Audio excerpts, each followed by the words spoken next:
Culture participative. Tout d'abord, le MAD nous dit « Les musées et leurs collections reflètent des sociétés. La mission originelle de conservation du musée a évolué. Aujourd'hui, le musée s'inscrit dans une offre touristique de loisirs culturels. Divertir pédagogiquement est devenu une réalité. » Et le MAD nous pose la question « Quel rôle va jouer le musée dans la société de demain ? Est-ce que la collection contient des modèles passés qui sont susceptibles de nous orienter pour construire l'avenir ? Et enfin, quelle relation doit-il construire avec son public et qui seront les visiteurs de demain ? Si on prend une vision ensemble du MAD, on se rend compte que le passage qui est déjà présent, il est pertinent et on aimerait encourager les visiteurs à investir le musée. Pour l'analyse du bâtiment, nous avons au rez-de-chaussée le restaurant ainsi que les ateliers du carrousel et la bibliothèque. Au premier étage, nous avons les expositions temporaires. Puis du 2e au 9e étage, nous avons les expositions permanentes. Enfin, au 5e et 6e étage, nous avons l'administration et le stockage. Pour l'analyse de la circulation, on se rend compte que les circulations sont situées sur la périphérie du bâtiment. Donc l'accueil est situé côté jardin des Tuileries et on se rend compte sur ce schéma que la circulation peut être quelquefois labyrinthique.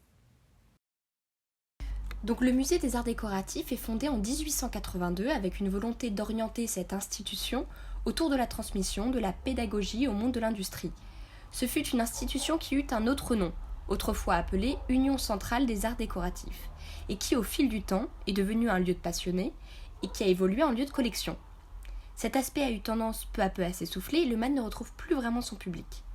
Donc nous souhaiterions proposer une intervention transitoire en créant un outil temporaire qui donnerait une nouvelle dynamique dans le musée, mais aussi de proposer une nouvelle expérience et enfin d'engager le MAD dans la création d'aujourd'hui. Ainsi, on se demande comment proposer aux visiteurs une expérience nouvelle, plus participative, plus interactive, comment parvenir à une plus grande diversification des publics et de quelle manière le MAD peut-il s'engager dans la création d'aujourd'hui. Donc pour notre projet, nous souhaitons inciter les gens à rentrer dans le musée, comme on vous l'a dit précédemment, en créant une place publique au cœur du MAD. On viendrait compléter la muséographie déjà présente par 2 éléments supplémentaires, des modules de ressources et une circulation centrale.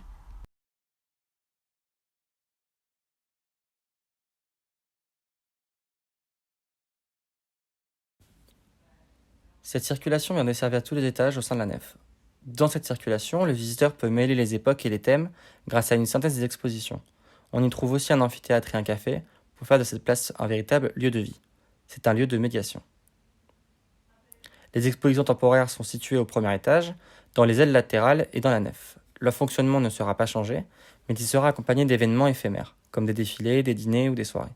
C'est un lieu événement.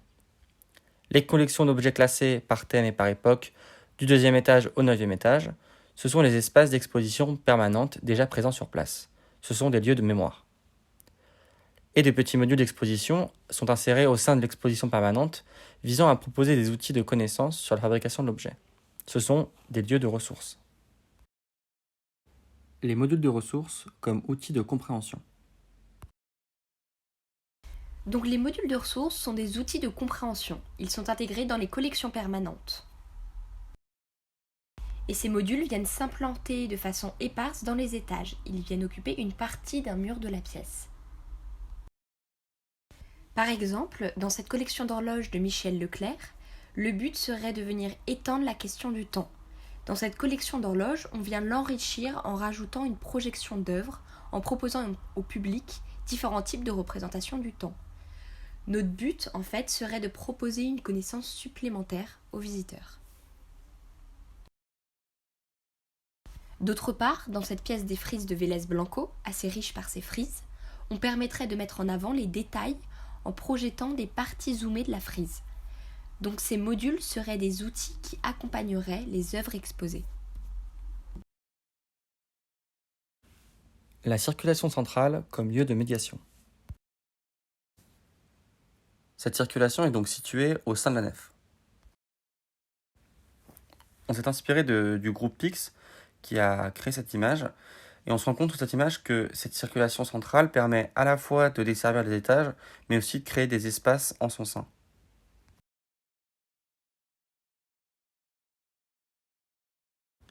C'est donc le gradin comme place publique. On peut voir cette photo que la nef dispose d'une forte identité visuelle, notamment sur son sol, qui est en rinceaux d'acanthe de style Art Nouveau. On part donc du sol. On vient créer des piliers sous la forme d'une forêt. On y place la structure du plancher en bois,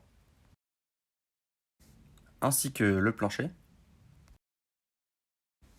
Nous venons créer une enveloppe en toile tendue translucide qui permettra de voir la structure en bois. On ajoute les accès, donc les élévations PMR ainsi que les escaliers. Et on vient y intégrer un café situé en haut et un amphithéâtre au milieu de la structure.